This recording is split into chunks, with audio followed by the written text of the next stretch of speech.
Shadow Defence Minister Angus Taylor joins me from Canberra. Good to talk to you again, Angus. Just firstly, your response to what's been decided, the deal brokered by Donald Trump, obviously with Arab backing and Israeli support, agreed to now by Hamas, really an ultimatum to Hamas. What role has Australia and Anthony Albanese played in all of this? Well, good to be with you, Chris.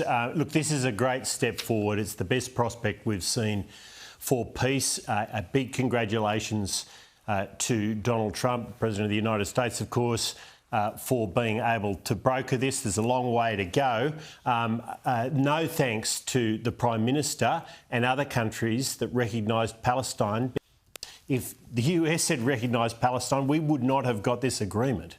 There's no thanks to the Prime Minister for the role he has played, because it wasn't appropriate to recognise Palestine until we have all the preconditions in place, borders, hostages released. Of course, none of those things have happened yet. So, look, the President of the United States has done a good job here. We all hope that this is going to hold and it will move to the next phase. And we certainly hope the hostages will be released as soon as possible.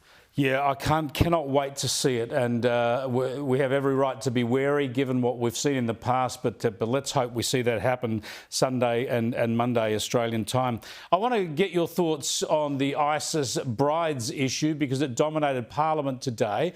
I'll show firstly what the Home Affairs Minister Tony Burke's had to say about how much assistance they got in coming back to Australia.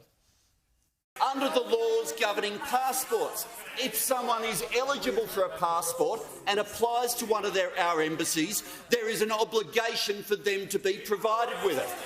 These individuals received what they were entitled to by law, no more and no less. Now, the government's been saying they provided no assistance. Now they're saying they only provided the assistance they had to provide. Why are they being so secretive about all of this? Well, the first point, Chris, is that these people, we don't want them coming back to the country. They have supported a brutal and heinous terrorist organisation. I think most Australians would agree we don't want them here. This government is abdicating any responsibility. Just let me jump in there, Angus Taylor, because on that point, can Australia stop them from returning if they're Australian citizens?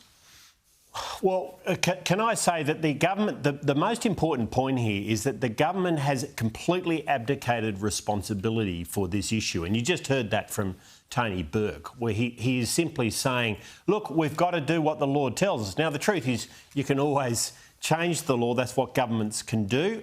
He hasn't answered serious questions about that and what options there might have been to be able to keep them out of the country.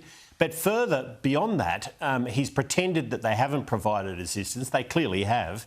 And he hasn't been able to answer questions about where they're going to be and whether there's risk to those communities. And I think there are genuine and genuinely held concerns about that. But so as the law this is a government that's not taking... But as the law stands now, was there any way to legally prevent the adults, at least, who were Australian citizens coming back?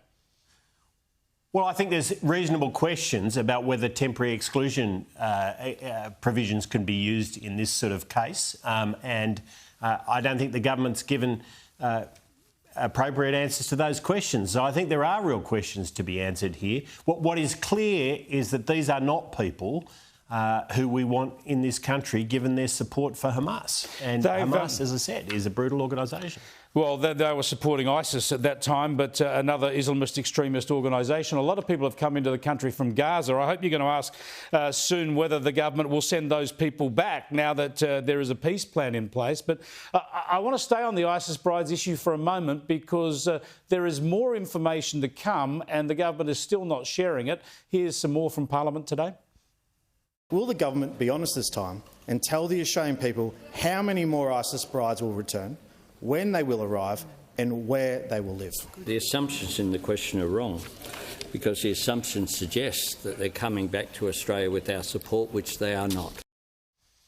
So there's the Prime Minister presumably agreeing that there are more ISIS supporters coming back to the country, but not giving Australians any more information, just denying that the government's supporting it.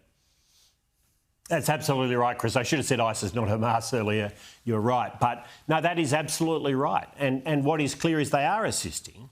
Now, they're saying they're bound to assist. I think there's questions they've got to seriously answer about that. The truth is the government doesn't have its heart in keeping these people out of the country. That is the only conclusion I could draw from sitting in the Parliament today, and they certainly aren't giving us the information that I think Australians deserve about whether they're going to be safe in the face of these people coming back to the country. There was a question yesterday in the Parliament about the Chaldean and Assyrian communities who have very deep concerns about ISIS and what they've been subjected to by ISIS in the past. And again, we didn't get appropriate answers from the government. Angus Taylor, thanks so much for joining us.